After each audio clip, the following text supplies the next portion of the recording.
I want to tell you about a scandal that rocked the surgical world so much so that it was hard to believe that anybody's reputation could survive it. And yet not only did their reputation survive it, but now probably one of the most prestigious surgical professorships you can get is the James Berry Margaret Bulkley Fellowship. Why?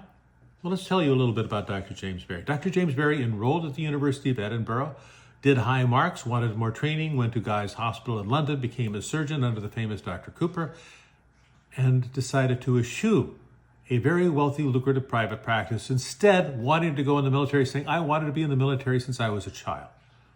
For 50 years in the military, going to different outposts in South Africa, Canada, the Caribbean, all getting the love of the soldiers around. Dr. Berry was one of the first surgeons to successfully have a cesarean section where both the mother and the child survived. Dr. Berry was one of the first people to take on Lister's teachings about bacteria and making aseptic operating rooms and having better results in the OR than almost anybody else. Dr. Berry was known for countless innovations in surgery that have even survived to this day. And all Dr. Berry wanted at the end of life, when suffering from cholera, knowing the end was near, was to say, bury me in my uniform with my men. Dr. Berry's wishes weren't completed. Dr. Berry's body was being prepared. It was found out that Dr. Berry was a woman.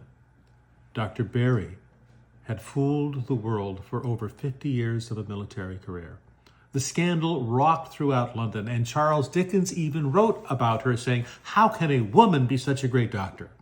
That was the attitude then.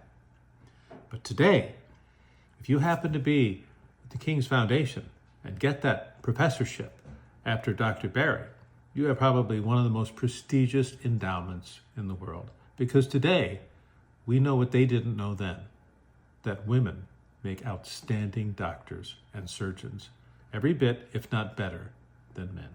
So today, as we're looking at International Women's Day, I remember Dr. Berry, who unfortunately couldn't be a woman in practice, but nevertheless, stepping down and becoming a man was an amazing surgeon.